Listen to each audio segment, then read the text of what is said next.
হুজুর, আজ কোন নবীর গল্প শোনাবেন? আজ আমি তোমাদেরকে হজরত হুদ আলাইহিসসালাম এর গল্প শোনাব। বাচ্চারা, হজরত হুদ আলাইহিসসালাম ছিলেন আদ জাতির নবী। আদ জাতি ছিল ইয়েমেন ও ওমানের মাঝামাঝি এক বিশাল মরুভূমি এলাকায়। তারা ছিল খুব শক্তিশালী জাতি। বিশাল দেহ, লম্বা কাঠামো, যেন পাহাড়ের মতো মানুষ। তারা উঁচু উঁচু প্রাসাদ বানাত, বাগান বানাত, ব্যবসা বাণিজ্যে সমৃদ্ধ ছিল। কিন্তু তারা আল্লাহকে ভুলে গিয়ে কাঠ ও পাথরের মূর্তি বানিয়ে তাদের উপাসনা শুরু করেছিল। তখন আল্লাহ তাদের জন্য নবী হিসেবে পাঠালেন হজরত হুদ আলাইহিসসালাম কে। তিনি ছিলেন তাদেরই একজন খুব সম্মানিত ব্যক্তি। হুদ আলাইহিসসালাম বলেন, হে আমার কওম, তোমরা একমাত্র আল্লাহর ইবাদত করো। তিনি ছাড়া তোমাদের আর কোনো রব নেই। তোমরা কি ভয় করবে না? লোকেরা বলেন, হে হুদ, তুমি কি আমাদেরকে আমাদের পূর্বপুরুষদের ধর্ম ছেড়ে দিতে বলছ? আমরা তোমার কথা বিশ্বাস করি না।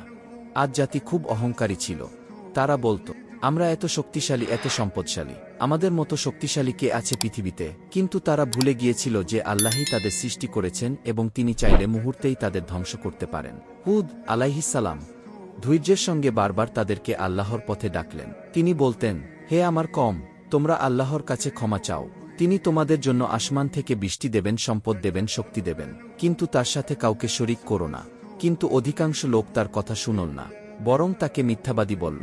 আল্লাহ তাদেরকে বারবার সতর্ক করলেন, কিন্তু তারা অহংকার করতে লাগল। অবশেষে আসমান অন্ধকারে ভরে গেল। দূরে দূরে কালো মেঘ জমতে শুরু করল। আদ জাতি আনন্দে বলল, দেখো, কালো মেঘ আসছে, এবার প্রচুর বৃষ্টি হবে। কিন্তু তারা বুঝতে পারল না যে এটি রহমতের বৃষ্টি নয়, বরং শাস্তির ঝড়। হঠাৎ প্রবল বাতাস বইতে শুরু করল।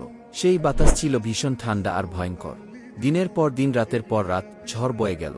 কুরআনে বলা হয়েছে, আমি তাদের উপর পাঠিয়েছিলাম এক প্রবল ঝড়, যা 7 রাত ও 8 দিন চলেছিল। মানুষগুলো তখন পড়েছিল যেন শিকড়বিহীন খেজুর গাছ। হুজুর, তাদের কেউ কি বেঁচে গিয়েছিল? শুধু হুদ আলাইহিসসালাম আর তার কয়েকজন ঈমানদার অনুসারী বেঁচে গিয়েছিলেন। বাকিরা সবাই ধ্বংস হয়ে গেল। বাচ্চারা, হজরত হুদ আলাইহিসসালাম এর গল্প থেকে আমরা কি শিখি? 1. অহংকার করলে মানুষ ধ্বংস হয়। 2.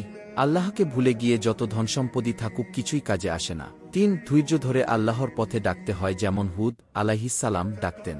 4. আল্লাহর শাস্তি থেকে কেউ রক্ষা পায় না, শুধু মুমিনরা ছাড়া।